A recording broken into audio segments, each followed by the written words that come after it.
Just listen to the words. Sometimes pretend to be your friend. Smiling faces show no traces of that evil that lurks within.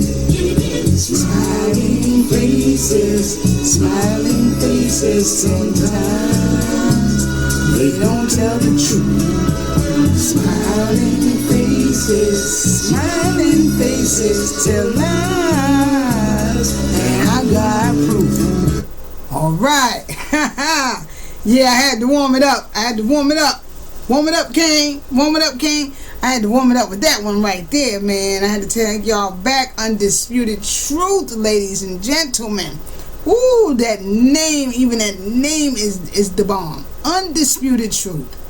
Now, for those of you out there that do not know or not familiar with that song, but you like it, you were feeling it, you was vibing with it, and you want to hear more, right here on YouTube, just go to search and type in Undisputed Truth, Smiling Faces. That's one of my favorites. My mother used to always sing that to me when I was young. That one and the games people play every night and every day. Yeah, she used to sing those songs to me. That's when music had meaning. But I started it off with that for a specific reason, and please don't get me YouTube. I cut it off. Y'all know I got to stick with the YouTube policies, and you know, for my disclaimer, I was just using that for educational purposes, which I am granted under the Copyright Act of 1976. So don't get me, YouTube. Don't get me, because I cut it off. All right, but excuse me. So I started off with that because smiling faces, man. And it's because of these smiling faces that we have been taught to believe all our lives. We've been taught to believe and trust in these smiling faces. Sometimes they came with good intent, but in the majority of the cases, damn near all really, there was no truth there. There was nothing good there for us. It was always, and most times still is, to benefit their agenda. You know, I've constantly said this, I'm constantly saying this, and I will continue to say this. When we look around, you know, when I look around, you know, as far as the brothers and the sisters are concerned, you know, and you start to really pay attention, for those that know, you know your history, you know your people. And if you're in your 50s like myself, you know, or older, then you know that this was not always the mentality or the behavior of we as so-called black people, melanated, copper-colored, you know, Nijis. This was not always the behavior of us. This is learned behavior. When you watch the young brothers and the sisters, you know, and the 2000 babies, you know, and the mid-90s babies, and you see the way they going crazy out here. They running amok. Y'all know I'm always talking about that.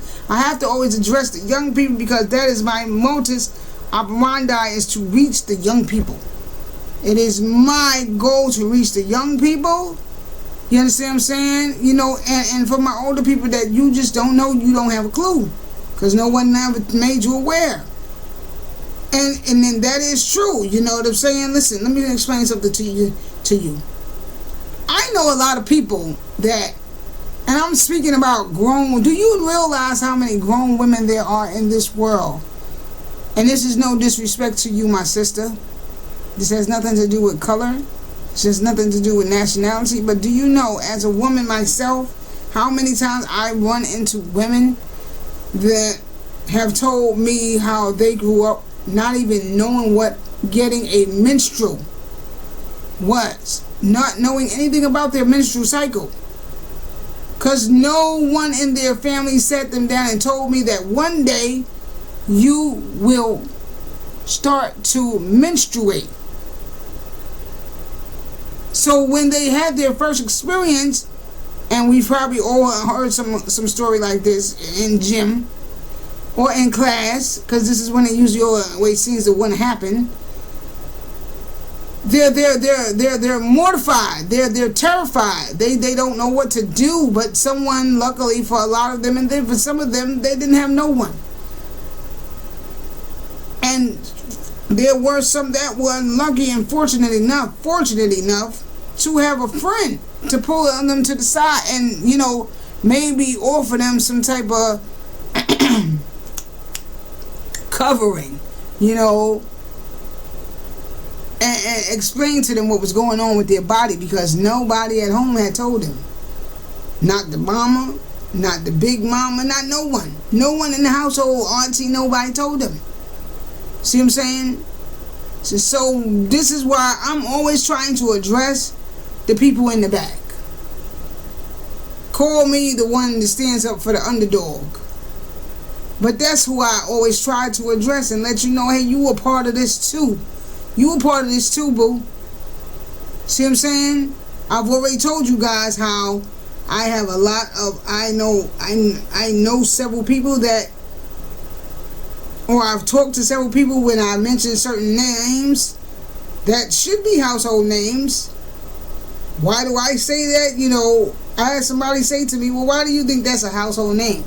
Because most melanated so-called black people have heard the name Frederick Douglass or Malcolm X or Martin Luther King or W.E. Du Bois mentioned somewhere in their household once or twice in their life. You've heard this name in school, somewhere, on the playground, somewhere you've heard that name. See what I'm saying? This is a part of the indoctrination to constantly push and drill, embed names like this of these so-called people into our psyche, so that we would carry these images with us always. And now today we are standing at the threshold of truth, and we are coming to realize that all those smiling faces were lying to us.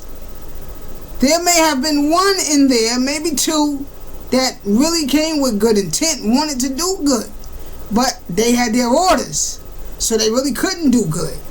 You know what I mean? They had to stick to the script. You understand? Follow the protocol, or they too would be done away with. You understand what I'm saying? So if it's me over you, then you going with your people, I'm going with mine. Okay? And now today here we are standing at the doorway of the threshold of truth, and so many of us not even getting a knock. Can't even hear the knock. Don't even know what's going on. Don't even realize of all these receipts that have started to just come forth of the lies, of the deceit, of how this whole thing was orchestrated. And it's so sad because some of us know that it was, but because our entire platform, our paper, that money, that mighty dollar bill is riding on that and depends upon you continuing to push the propaganda of this whole slave trade out of Africa, Pan-Africanism. You won't even bother to tell your own brothers and sisters, yeah, man, that was all a lie too. That was a lie too. You can't, because you've based your entire wealth system, finance system on that lie. So you can't now turn around and say, well, you know what? It was a lie, baby girl. It was a lie, bro. You can't even do that now, because you'll be doing away with your entire means of support, financial support. And then some of you for whatever other reasons you may have, your other modus operandi, I don't know what that may be. But some people, because we're so busy looking down there, which is the direction that they wanted us to look anyway. Look over there. See? You see it? You see it? And you don't really see it, but you so engulfed and so into what they're telling you to look at, and you believe and have so much faith in them that you over there convincing yourself that I see it, but you don't see shit, because there ain't nothing over there. See what I'm saying? But the lie, truth is right here. Listen, my sister, the matriarch of my family, the eldest of my family, and big shouts out to Big Sis, Jawara. Big Sis. She is a professional storyteller, amongst other things, seamstress, and lecturer, and amongst other things, she's just multi-talented. And she told me of how there is a proverb about truth. When the gods were first creating man, and after everything had already been done and been assimilated with man, you know, he had everything, his anatomy, everything was complete. But now there's one thing that the gods are questioning each other about, like, okay, well, we didn't put in truth, so what should we do with truth? Well, one god gets up and says, where should we put it? Where should we hide it? Wait a minute, let me make sure I'm telling that story right.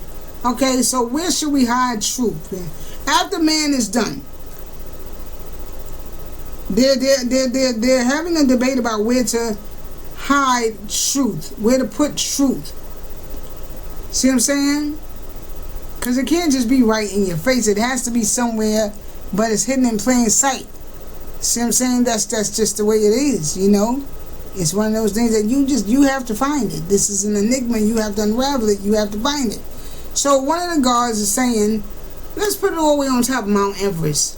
And now, you know, the head god and the other god, they're like, nah, they can still get up there and get it. So now another god says, well, let's put it at the bottom of the sea. Nah, you can still get to it. So then finally they say, they look at the head, you know, the head god, and they're like, well, what we gonna put it? What we gonna do with it? Let's put it within him. You see? Truth. It's in you. It's part of your DNA. Part of your DNA. Because we don't remember who we are, what we were, because of all these years and years and years and years of reconstructing everything, our memory from generation to generation. There used to be a time where the stories were passed down orally through Big Mama and them. And then as the years started to go and trickle down, as the generations started to go and go and go and go, Big Mama got younger and younger and younger and more indoctrinated herself. And now these stories no longer are getting passed down. See what I'm saying? It's no longer the village that's raising the child. The child is basically left off on its own, to raise itself. So, you know, but yeah, you know, I just really wanted to play that because, I mean, that song has so much meaning to me. Smiling faces, you know, and it's all these smiling faces that we've been listening to all these years. And now we're at this point where, you know, the knock, but we don't hear it. It's like that. It's like cognitive dissonance. It's like that story with the elephant. The elephant story. The elephant story is where this not a zookeeper, he's a circus operator, circus trainer. He captures this elephant in Africa,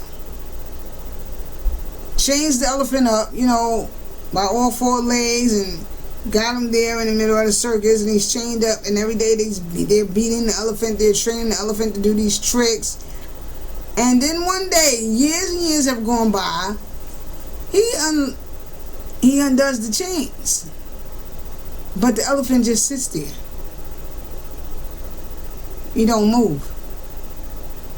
And he's like, go on, you're free. Go on, go on.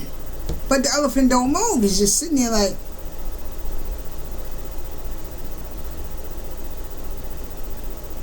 what do you want me to do now? He don't realize that he's been set free. Harriet Tubman, there's a story that Harriet Tubman allegedly told, or not a story, it's more like a statement that Harriet Tubman allegedly made, where she said she freed some certain amount of people, some 300 something people, and she would have freed a whole lot more had they only known they were slaves.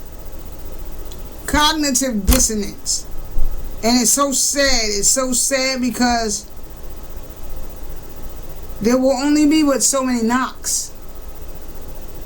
But if the children are not listening, if the children are so busy looking over there and not over here, or not looking within for truth, you understand what I'm saying? Or just not in line. You understand what I'm saying? They're going to miss it. They're going to miss it. But then again, I guess they won't miss it because it just wasn't for you. But then, does that mean everybody that don't hear the knock or don't get the knock, it wasn't for them? Because there are a lot of good people in this world that they just don't know. Which takes me back to the story about the young lady getting her menstrual. She didn't know what it was. Does that mean she's a bad girl? No. She didn't know. So if you don't know that you need to be looking over here and not over there, see what I'm saying? Like they're instructing you to do, then you too can miss it. And so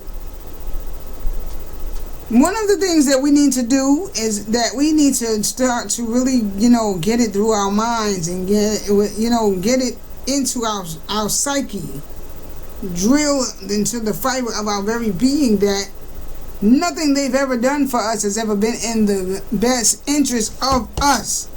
Nothing. Nothing.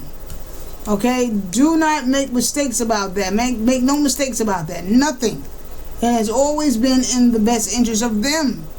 And another thing I want you to understand and understand, my brother, my sister, my beloveds, is that all skin folk ain't kinfolk. Okay? So just because they may have come draped in so-called black skin, don't mean that they had your best interest at heart either. Alright? And these are just some of the things that I just want you all to keep in mind. Keep that in mind. Keep that in mind. Always keep that in mind, And now, where I left you guys off at was here, right? The last thing I was talking about with you guys was we were going over the Dred Scott case. And I was saying how Judge Tannin, Roger B. Tannin, in his reading for the Dred Scott case, he made it very clear that African Negroids whose ancestors are from Africa and were brought here and sold as slaves did not have the rights to vote, did not have the rights to go to court, take anyone to sue in court, because you were 1/3 of a human being, right? But when it came to These so-called black people, indigenous people that were already here in the Americas, is two different. Now we got two different stories. Some people misconstrued what I was saying, and they took it as I was saying that didn't apply to all black people, because at the time, from how we read it, and then I read it to you straight from here. I even left the link downstairs so anyone who wanted to could go back and, go over it at your own leisure. Okay? And you see right here, can a Negro whose ancestors were imported into the country and sold as slaves become a member of a political community formed and brought into existence by the Constitution of the United States? I'm not going to go back over all of that.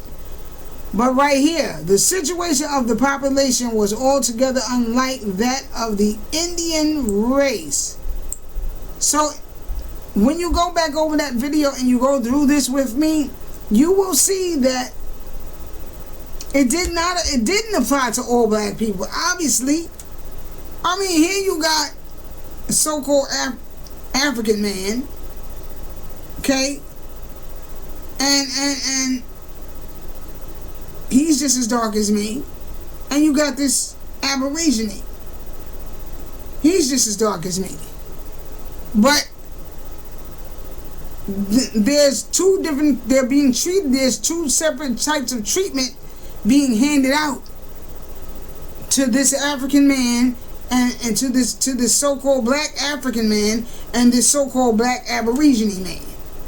He made that very clear. He said it right here. They have their own government, and unless they amalgamate, join with us, we gonna respect the fact that they had their own government.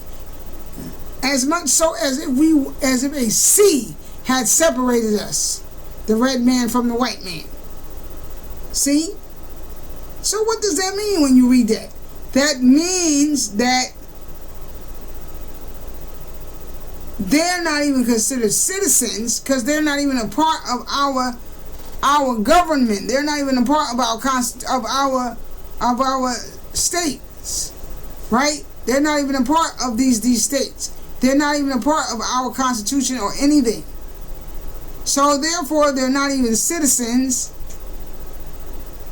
Okay? Yes, they're not citizens, and I guess to some degree that would seem to mean the same thing. That would make them one third of human being as well. But when you go according to this reading, this proceeding, this case, that's not what it says. It does not say all black men. It says black men who are African, descendants of Africans, imported into the country and sold and held as slaves. That's what it says. Now, I don't want to go back through this case right here. I want to go into something different. Okay?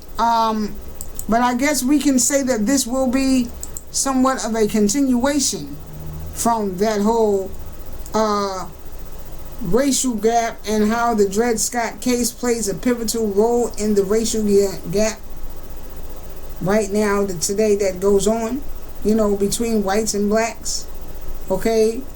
And so, but I want to start not here. I want to come right here. I want to come right here.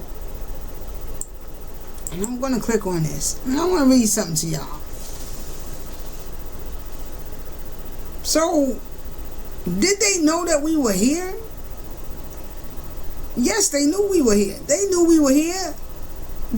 And this was not by no chance. They knew we was here. They knew we were here. They knew we were here.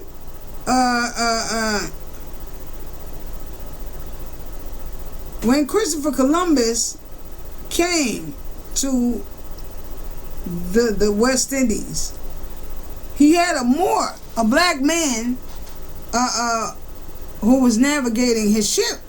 What was his brother's name? Something de Negro, basically meaning the black. What was his first name? De Negro. I can't really remember it. But these people had been traveling the seas with the help of the Moors for quite some time. If you go back to Henry the Navigator had been trading. Henry the Navigator, the Portuguese, had been trading in Africa along the coast for many years. And it's written that he brought to the Pope gold dust and slaves.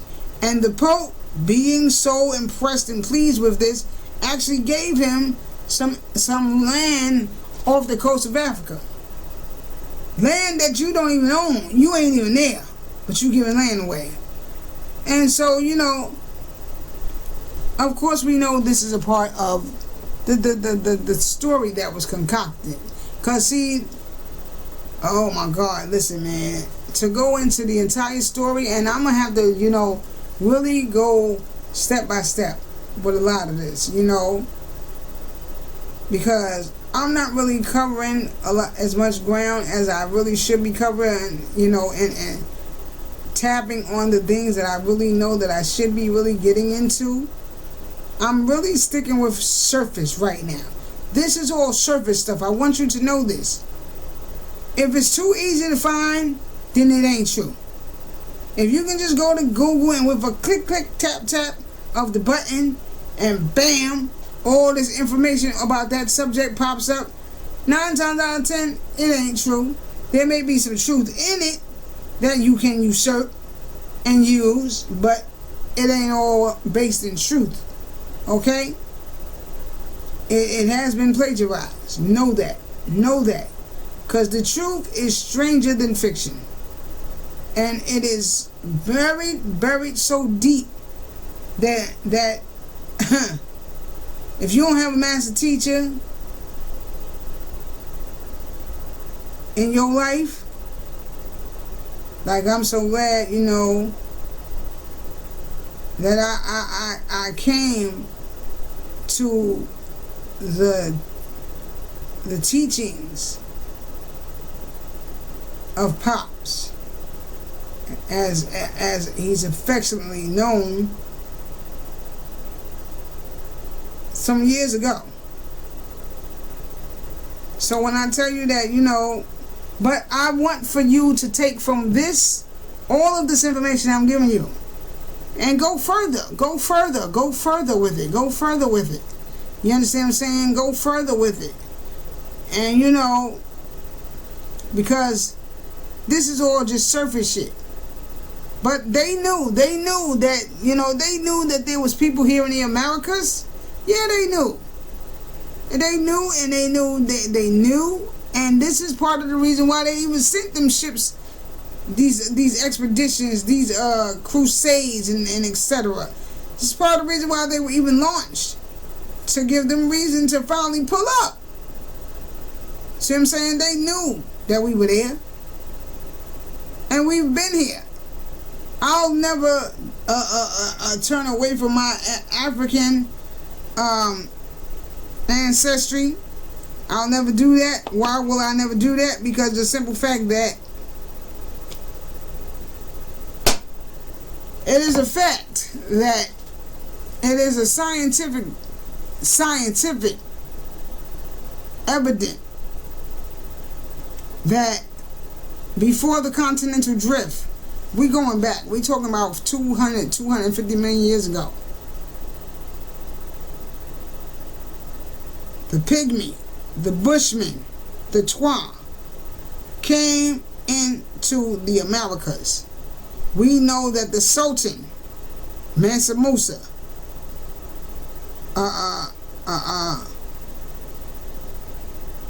brother sent an expedition here to the Americas and told, because the letters of Cortez, we can see this. When they went into battle. But there are things in, let me see. I don't have it over here. I would have read something to y'all, but I don't have that over here. Is it over here? No, it's not over here. Must be up front. Okay, but anyway, when Cortez and his people, when they came, they wrote. He wrote, and because they love to keep ledgers, they love to keep diaries, and write down everything they saw and draw their little depiction of everything they saw and things like that. That was something, one of their little pet peeves. They love to do that. And so, Cortez says that as they entered into the city on the next day, the whole city was engaged in warfare. And on the roofs of the houses, listen, you got to get the letter of Cortez. Listen to what I just said. They said we lived in teepees, right? But when you read the letters of Cortez, it says that when they came into the city the next day, when he came to the city the next day, after thinking everything was calm and settled, he found the whole city on fire, engaged in warfare. And on the roofs of the houses, you can't have a roof if you're in a damn teepee. What's the roof?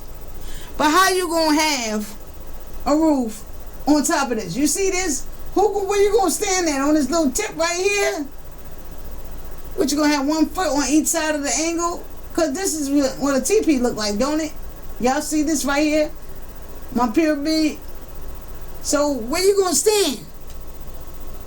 So that's a giveaway right there too, that we ain't living no teepees. Oh man, I wish my book was here, because I got the letters of Cortez. I think I got it inside my Amazon Kindle. I'm gonna have to open that up and look it up. But I know in one of my books, it's a direct quote straight from that, where he's saying that the whole city was engaged in warfare, and on the rooftops there was nothing but black bodies, black folk, yelling with the craziest yells, like you, whatever they were saying. You know what I mean? But I'm just saying that, listen, they knew we were here. And getting back to why I would never just turn away from my African lineage is because of the simple fact that before the continental drift, from all my research, the pygmy, the Twa, the pygmy, the bushmen come out of the pygmy. So the pygmy, the bushmen, the Twa walked into the Americas. Some came here on expeditions. Some came here several years before these expeditions with Abu Bakari. Okay, the Sultan. Way before that, they came to the Americas, okay? And never came back. Never turned back. Made the Americas their home. Now, if you talking about the continental drift, you're going back 250 million years ago. I said before the continental drift, when all these land masses was one, known as the Pangea. The Pangea, right? Before they all drifted apart from each other. So do you know how many years and years and years brothers and sisters that have been in America? There's not a machine around today that could tell you what region of the world your bloodline came from. Not going back no 250 million years ago. No. So yeah, the Africans is going to be in Africa, and y'all not African, because truth be known, after all those many years, we ain't African no more. We ain't African no more. Something in my DNA may be African, but my heritage is American. Period. See what I'm saying? So, listen, that's just what it is. And I'm sorry, like I said before, you have to show me.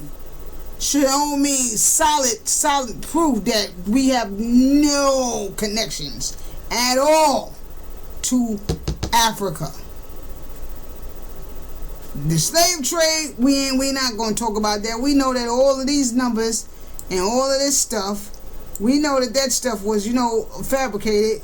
You understand what I'm saying? We know that was all fabricated. We know that was all fabricated. You know what I'm saying? So we're not going to, get into all they little numbers here. You know what I'm saying? Telling us that, in the first census, 1790, the United States counted 694 slaves. Okay? How? When it was like, 5,000 nations here. 500 million people here. And before they started bringing with them their how was it written? Their slaves, their servants, their indentures. Until they started talking about the Romans, they brought them in with them. That's your Huns. If you look up a picture of what is it, Attila the Hun, okay, we can see somewhat of the features of what these Hun people look like. So we talking about the Hun. We talking about the Hindus.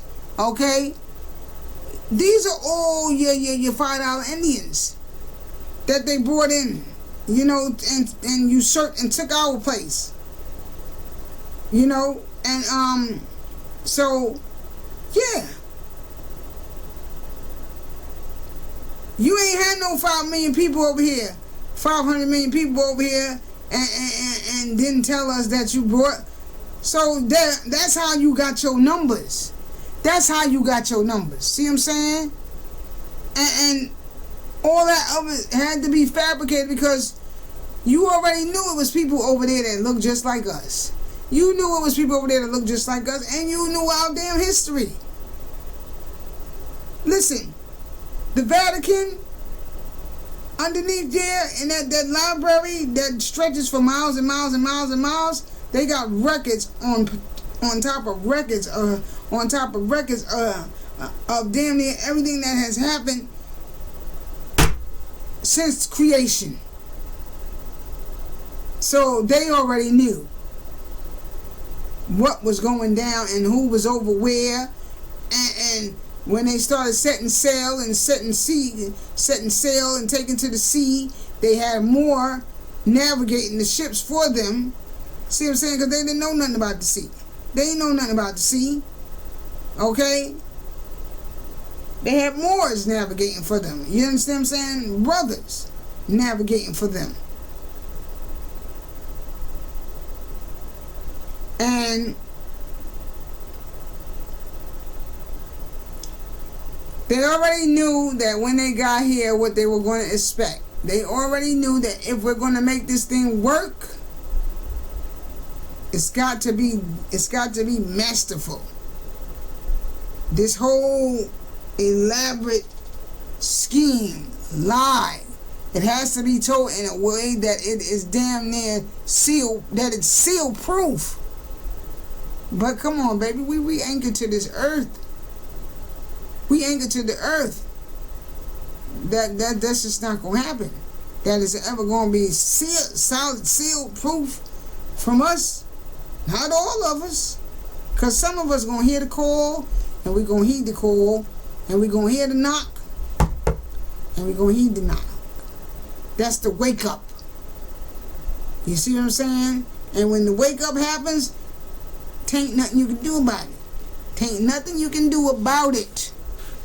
And that's just where it's at.